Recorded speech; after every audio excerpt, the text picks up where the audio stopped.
Hola chicos, el día de hoy les voy a leer el capítulo 13, titulado Allí un día y aquí un año.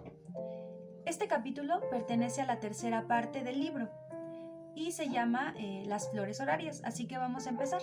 Recuerdan que Momo se quedó dormida en la casa del maestro Ora, ¿verdad? Bueno, pues vamos a seguir, vamos a ver qué pasó.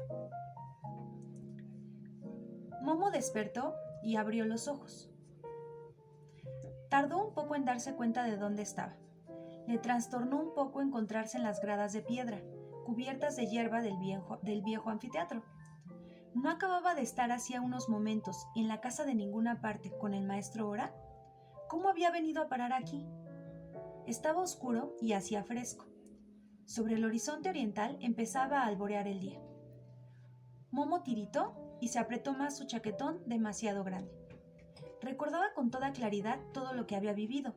La marcha nocturna a través de la ciudad detrás de la tortuga, el barrio con la luz sorprendente y las casas blancas, relucientes, la calle de Jamás, la sala con los incontrolables relojes, el chocolate y los panecillos con miel. Cada una de las palabras de su conversación con el maestro Ora, y también el acertijo. Pero sobre todo se acordaba de su experiencia bajo la cúpula dorada. No tenía más que cerrar los ojos para volver a ver ante sí la maravilla de color nunca vista de las flores, y las voces del sol, la luna y las estrellas seguían resonando en su oído con tal claridad que incluso podía canturrear la melodía. Mientras hacía eso, se formaban en ella las palabras que realmente expresaban el olor de las flores y los colores nunca vistos. Eran las voces del recuerdo de Momo las que decían esas palabras. Pero con el propio recuerdo había ocurrido algo extraordinario. Momo no solo encontró en él lo que había visto y oído, sino más y cada vez más. Como de un pozo mágico inagotable surgían 1000 imágenes de flores horarias, y con cada flor sonaban nuevas palabras. Momo no tenía más que escuchar con atención hacia adentro para poder repetirlas, incluso cantarlas. Se hablaba de cosas misteriosas y maravillosas, pero mientras Momo repetía las palabras, entendía su significado. Eso es lo que había querido decir el maestro Ora, cuando dijo que las palabras tenían que crecer en ella. ¿O es que al fin todo había sido un sueño? ¿No había ocurrido nada en verdad? Mientras Momo pensaba esto, vio moverse algo en la plazuela redonda del fondo. Era la tortuga que buscaba, con toda tranquilidad, hierbas comestibles.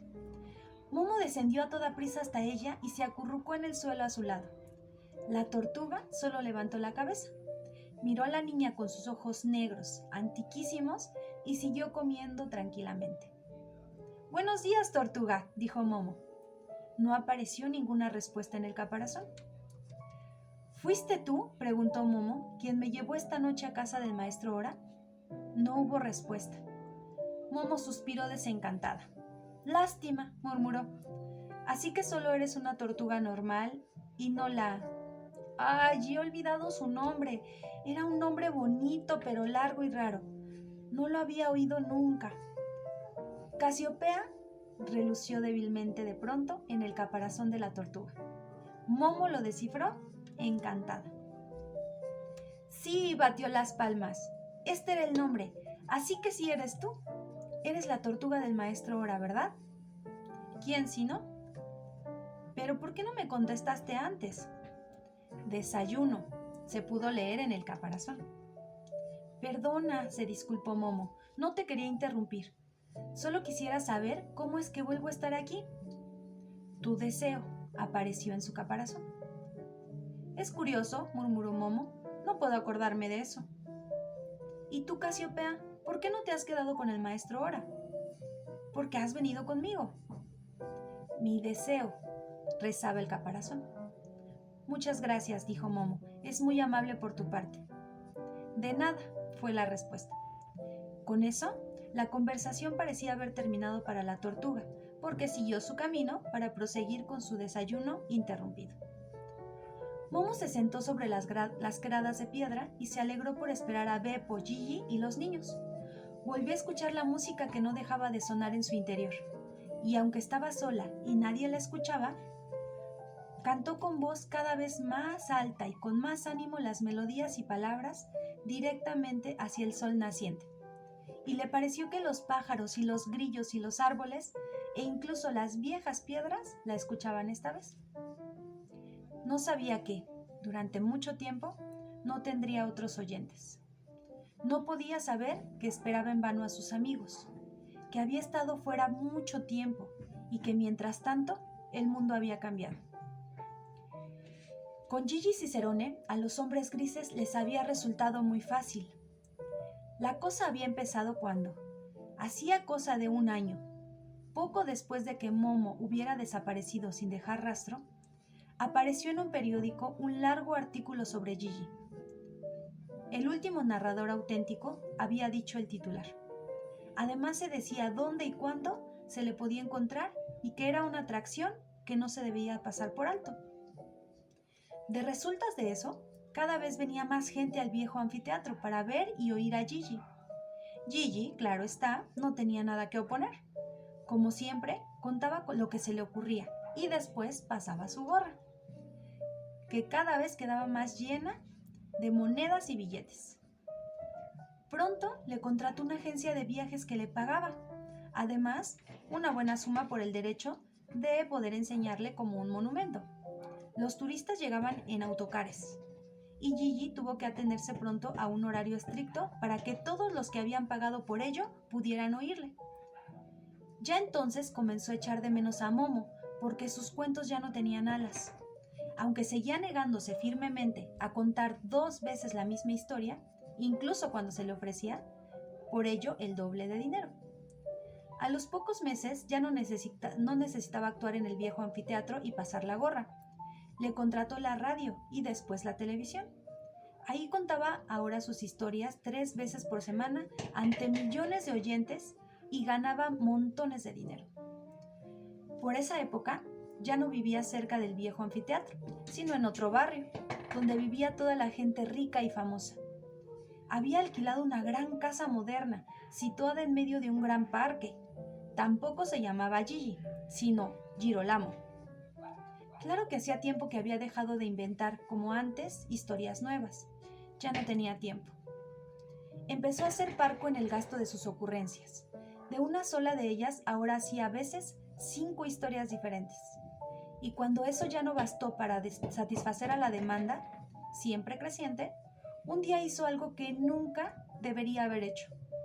Contó uno de los cuentos que era exclusivamente de Momo. Fue devorada con la misma urgencia que todas las otras y olvidada con la misma rapidez. Se le exigían más historias. Gigi estaba tan aturdido por esa velocidad que una tras otra dejó escapar todas las historias que habían estado destinadas únicamente a Momo. Y cuando hubo contado la última, sintió, de repente, que estaba vacío y hueco y que no podía inventar nada más. Llevado por el miedo de que el éxito pudiera abandonarlo, empezó a contar de nuevo todos sus cuentos, solo que con otros nombres y algunos cambios. Lo sorprendente fue que nadie pareció darse cuenta, por lo menos no influyó en la demanda. Gigi se agarró a ello como un náufrago a una plancha de madera, porque ahora era rico y famoso. ¿Y acaso no era eso lo que había soñado toda su vida?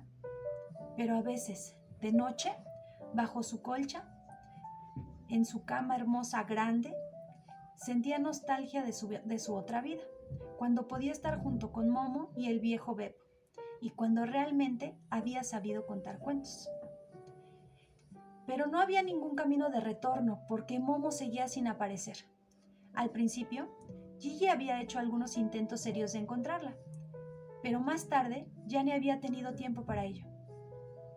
Ahora tenía 3 secretarias eficientes que hacían los contratos por él, a las que le dictaba sus historias, que le hacían la publicidad y regulaban sus citas. Ya no le quedó ningún momento para buscar a Momo. Quedaba poco del viejo Gigi, pero un día hizo de tripas corazón y decidió tomar conciencia de sí mismo.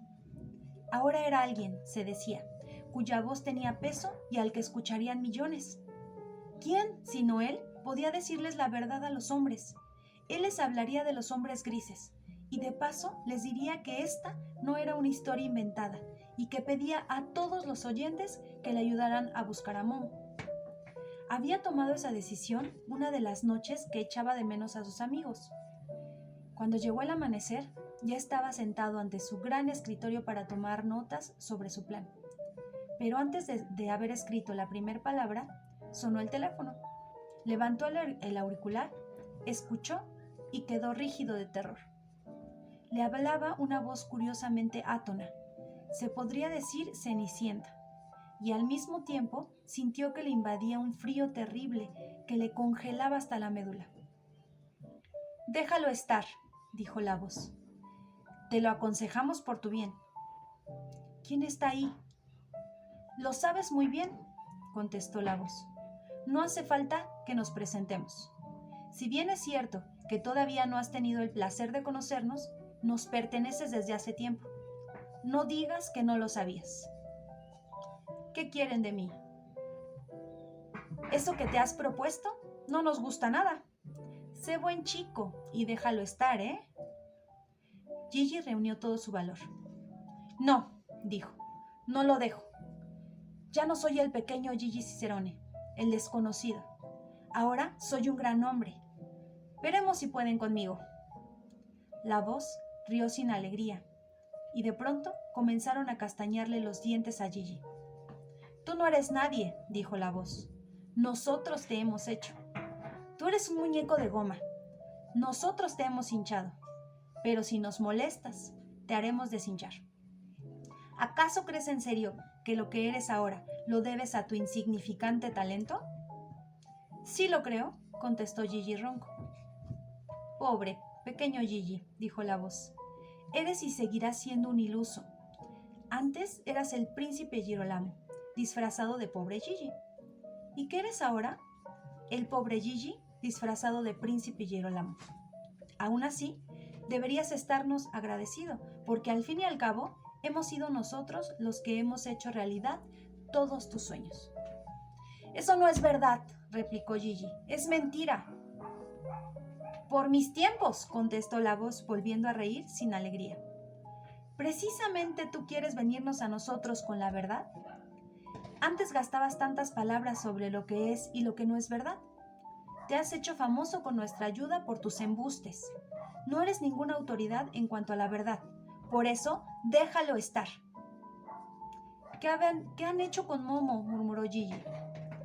«No te rompas tu cabecita por eso. A ella no puedes ayudarla ya, y menos si empiezas a contar ese cuento acerca de nosotros. Lo único que conseguirás es que tu éxito se vaya tan rápidamente como vino. Claro que eso has de decidirlo por ti mismo. Nosotros no queremos impedirte que juegues a ser el héroe, si tanto te importa, pero no puedes esperar que sigamos protegiéndote si tú eres tan desagradecido. ¿Acaso no es mucho más agradable ser rico y famoso?» «Sí», reconoció Gigi con voz ahogada. «¿Lo ves? A nosotros nos dejas fuera del juego. Mejor que le cuentes a la gente lo que quiere oír». «¿Cómo he de hacerlo ahora que lo sé todo?», dijo Gigi. «Te voy a dar un consejo. No te tomes tan en serio a ti mismo. En el fondo, tú no importas. Visto así, bien puedes continuar como hasta ahora». «Sí», dijo Gigi, mirando fijamente ante sí. «Visto así, sí». Se interrumpió la comunicación y Gigi colgó el teléfono. Cayó sobre la superficie de su gran escritorio y ocultó la cara entre los brazos. Un sollozo sordo le agitó. A partir de ese día, Gigi había perdido todo el respeto por sí mismo. Renunció a su plan y siguió como hasta entonces, pero se sentía un estafador. Y lo era. Antes, su fantasía le había llevado por caminos alados, y él la había seguido, pero ahora mentía. Se convirtió en el payaso, en el pelele de su público, y lo sabía. Comenzó a odiar su actividad, y así sus cuentos se volvían cada vez más estúpidos o sentimentaloides. Pero eso no dañaba su éxito. Al contrario, se decía que era un nuevo estilo y muchos trataban de imitarlo. Se convirtió en la gran moda, pero a Gigi no le causaba ninguna alegría. Ahora sabía a quién se lo debía. No había ganado nada, lo había perdido todo. Pero seguía corriendo con el coche de una cita a otra. Volaba en los aviones más rápidos y dictaba ininterrumpidamente, estuviera donde estuviera, sus viejas historias, con ropajes nuevos a sus secretarias. Según todos los periódicos, era sorprendentemente fructífero. Así, Gigi el soñador se había convertido en Girolamo el embustero. A los hombres grises les había resultado mucho más difícil con Beppo Barrendero. Desde aquella noche en que Momo desapareció, estaba sentado, siempre que su trabajo lo permitía, en el viejo anfiteatro y esperaba. Su preocupación e intranquilidad crecía día a día. Cuando por fin no pudo aguantar más, decidió ir, a pesar de todas las justificadas objeciones de Gigi, a la policía. Es mejor, se decía, que vuelvan a meter a Momo en uno de esos hospicios con rejas en las ventanas, a que la tengan prisionera los hombres grises. Si es que todavía vive. Ya se ha escapado una vez de uno de esos hospicios y podría hacerlo de nuevo. ¿Acaso yo pueda ocuparme de que no la metan? Pero primero hay que encontrarla. Se fue, pues, a la comisaría más cercana, que estaba al extremo de la ciudad. Todavía estuvo un rato ante la puerta, dando vueltas a su sombrero entre las manos, pero al final se decidió y entró. ¿Qué desea?, le preguntó un policía que estaba ocupado en rellenar un impreso largo y difícil. Beppo necesitó un rato antes de contestar. Tiene que haber pasado algo terrible. ¿Ah, sí?, preguntó el policía mientras seguía escribiendo. ¿De qué se trata? Se trata, contestó Beppo, de nuestra Momo. ¿Un niño? Una niña pequeña, le dijo él. ¿Es suya esa niña? No, contestó Beppo. Quiero decir sí, pero no soy el padre. ¿No quiero decir sí?, repitió irritado el policía. ¿De quién es esa niña? ¿Quiénes son sus padres? No lo sabe nadie, contestó Beppo. ¿Dónde está registrada esa niña? ¿Registrada?, preguntó Beppo. Supongo que entre nosotros todos la conocemos. Así que no está registrada, contestó el policía con un suspiro. ¿Sabe que eso está prohibido? ¿A dónde iremos a parar? ¿Dónde vive la niña? En su casa, dijo Beppo. Quiero decir, en el anfiteatro. Pero ya no vive ahí, ha desaparecido. Un momento, dijo el policía. Si lo entiendo bien, vivía hasta ahora en las ruinas de allá afuera una pequeña niña que se llama... ¿Cómo decía que se llama? Momo, contestó Beppo. El policía empezó a apuntarlo todo. ¿Qué se llama Momo? Momo. ¿Y qué más? El nombre completo, por favor. Momo y nada más, dijo Beppo. El policía se rascó la barbilla y miró apesumbrado a Beppo. Eso no puede ser, señor mío. Yo quiero ayudarle, pero así no se puede formular una denuncia. Dígame primero cómo se llama usted. Beppo. ¿Qué más? Beppo Barrendero. Señor, quiero saber su apellido, no la profesión. Es ambas cosas, explicó Beppo paciente. El policía dejó caer la pluma y enterró la cara en las manos. Dios santo, murmuró desesperado. ¿Por qué tenía que estar de servicio precisamente yo? Se enderezó, echó los hombros hacia atrás, sonrió animoso al viejo y dijo con la suavidad de un enfermero. Podemos tomar los datos personales más tarde. Cuénteme ahora, por orden, ¿qué ocurrió? ¿Todo?, preguntó Beppo dudoso. Todo lo que importa, contestó el policía. Si bien no tengo tiempo, antes del mediodía tengo que rellenar toda esta montaña de impresos y ya no puedo más. Tómese su tiempo y cuénteme lo que se le ocurre. Se echó atrás en su asiento con la expresión de un mártir al que estuviera asando a la parrilla. El viejo Beppo comenzó a contar, a modo lento, toda la historia, empezando por la aparición de Momo y su cualidad extraordinaria hasta los hombres grises del vertedero, a los que él mismo había espiado. Y esa misma noche, concluyó, desapareció Momo. El policía le miró pesaroso, largo rato. Dicho de otro modo, dijo por fin, que había una vez una niña muy inverosímil, cuya existencia no se puede demostrar, que ha sido raptada por una especie de fantasmas que, como todo el mundo sabe, no existen. Hacia quién sabe dónde, pero ni siquiera eso es seguro. ¿Y de eso se ha de ocupar la policía? Sí, por favor, dijo Beppo. El policía se inclinó hacia adelante y dijo con rudeza. Écheme el aliento. Beppo no entendió el porqué de esa orden. Se encogió de hombros, pero le echó el aliento al policía. Está claro que no está borracho. No, dijo Beppo. No lo he estado nunca. Entonces, ¿por qué me cuenta todas esas insensateces?, preguntó el policía. ¿Se cree que la policía es tan estúpida como para creerse todos esos cuentos? Sí, dijo Beppo. Ahí se acabó la paciencia del policía. Saltó de su silla y pegó un puñetazo en la mesa. ¡Ya basta!, gritó rojo de ira. Lárguese inmediatamente si no quiere que le encierre por insultos a la fuerza pública. Perdón, dijo Beppo asustado. Quería decir otra cosa. Quería decir que... ¡Fuera!, chilló el policía. Beppo se volvió y salió. Durante los días siguientes apareció en las diversas comisarías. Las escenas que tenían lugar en ellas apenas se diferenciaban de la primera. Se le echaba, se le enviaba amablemente a su casa o se le consolaba para librarse de él.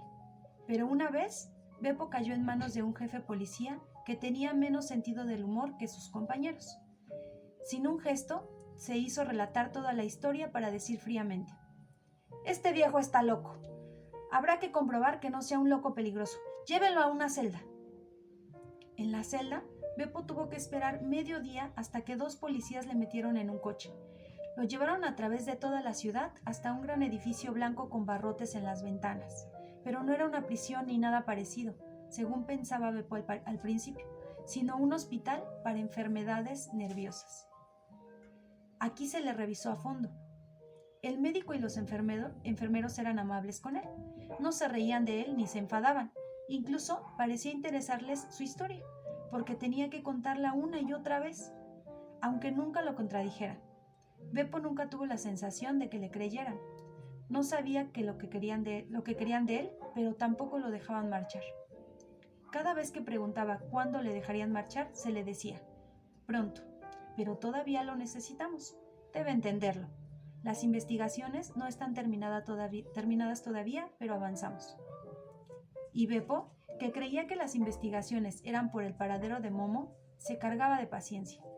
Se le había señalado una cama en un gran dormitorio donde también dormían muchos otros pacientes. Una noche despertó y vio a la luz de la tenue iluminación nocturna que había alguien al lado de su cama. Primero, solo vio el pequeño punto luminoso de un cigarro encendido, pero después distinguió el bombín y la cartera. Comprendió que se trataba de alguno de los hombres grises. Sintió frío hasta los huesos y quiso pedir auxilio. «Silencio», dijo en la oscuridad la voz cenicienta. «Tengo la misión de hacerle una oferta. Escúcheme y no conteste hasta que yo se lo diga.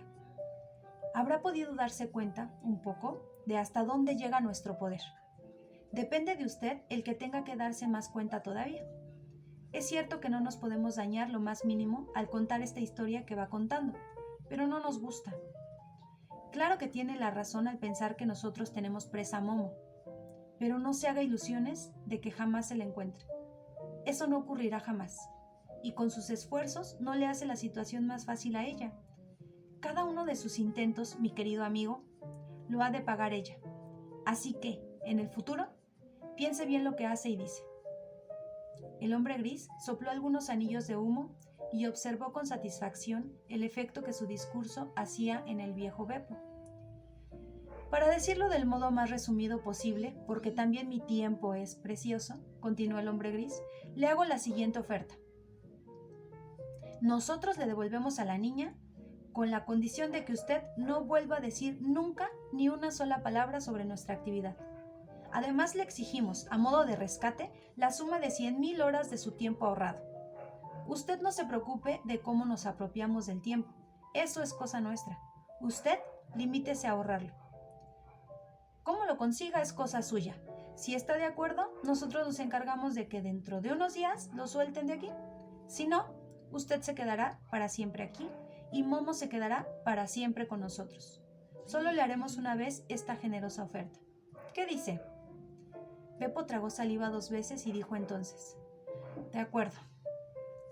«Muy razonable», dijo satisfecho el hombre gris. «Recuérdelo, silencio absoluto y 100,000 horas. En cuanto las tengamos, le devolvemos a la pequeña Momo.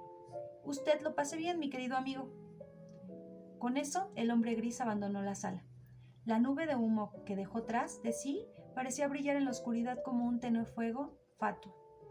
A partir de esa noche, Beppo no volvió a contar su historia, y si le preguntaban por qué la había contado antes, se encogía triste de hombros. A los pocos días lo enviaron a su casa. Pero Beppo no fue a su casa, sino que se marchó directamente hacia aquella gran casa con el patio, donde él y sus compañeros siempre recibían las escobas y los carritos. Tomó su escoba, se adentró con ella en la gran ciudad y comenzó a barrer. Pero ahora ya no barría como antes.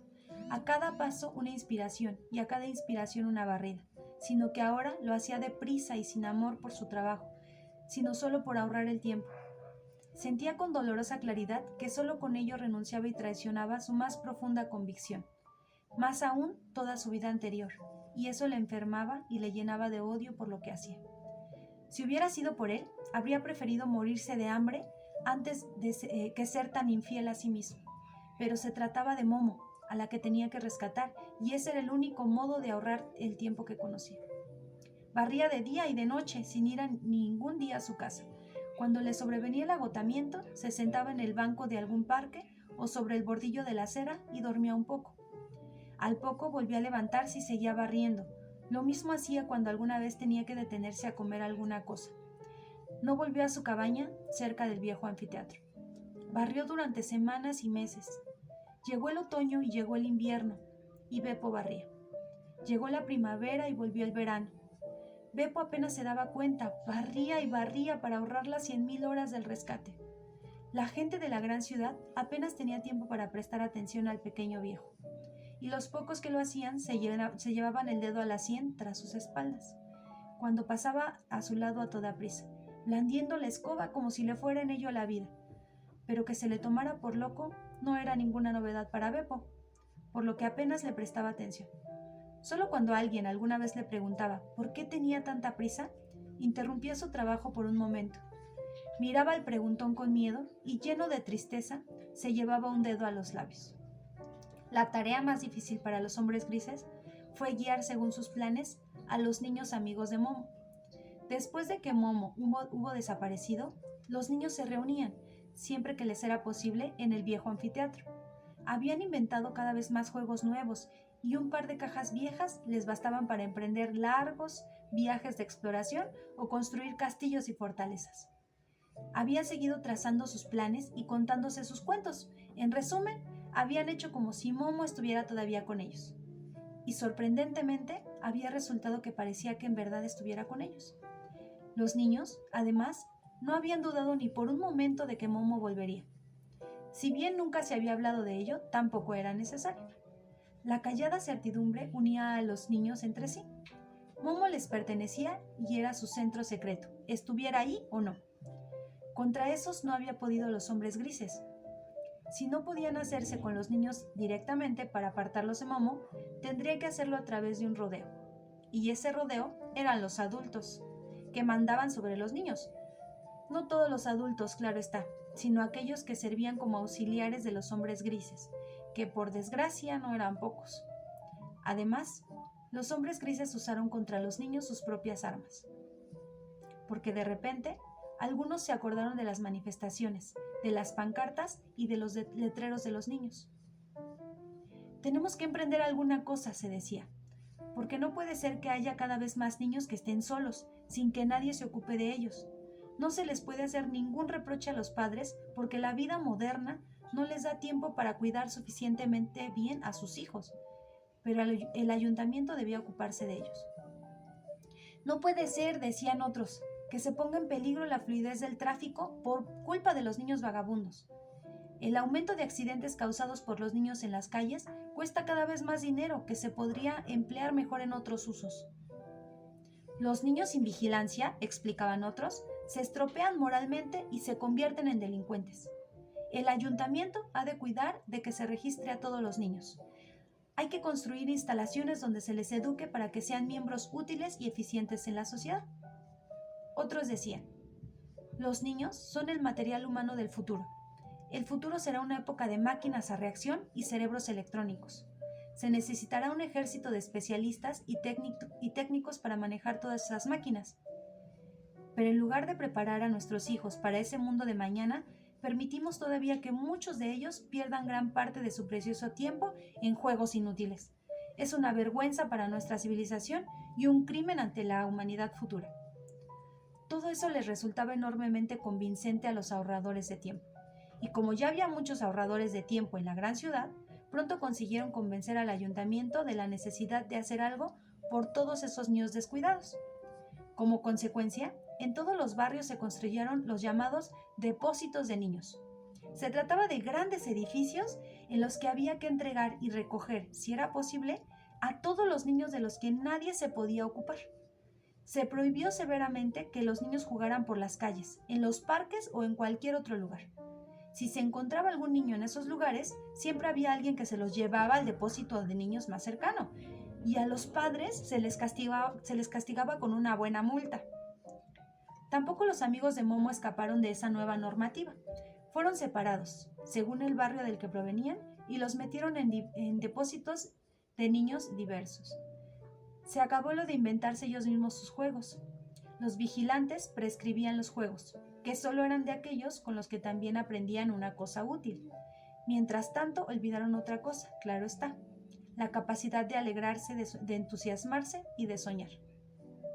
Con el tiempo, los niños tuvieron la misma cara que los ahorradores de tiempo, desencantados, aburridos y hostiles, hacia lo que se les exigía, y si alguna vez los dejaban que se entretuvieran solos, ya no se les ocurría nada. Lo único que todavía sabían hacer era meter ruido, pero ya no era un ruido alegre, sino enfadado e iracundo. Los hombres grises no se acercaron a ninguno de los niños. La red que se había tendido sobre la ciudad era densa y, según parecía, indestructible. Ni siquiera los niños más listos supieron escapar de sus mallas. Se había cumplido el plan de los hombres grises. Desde entonces, el anfiteatro había quedado triste y solo. De modo que Momo estaba ahora sentada en los escalones de piedra y esperaba a sus amigos. Había estado sentada esperando todo el día, pero no había venido nadie.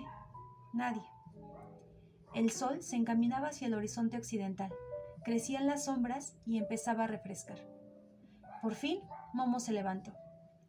Tenía hambre porque nadie le había llevado nada que comer.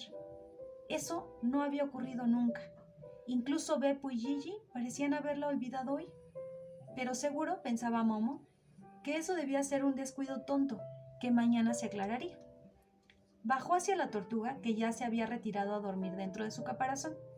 Momo se acurrucó junto a ella y llamó tímidamente con los nudillos en el caparazón. La tortuga solo sacó su cabeza y miró a Momo. «Perdóname si te he despertado. Lo siento. ¿Pero puedes decirme por qué no ha venido hoy ninguno de mis amigos?»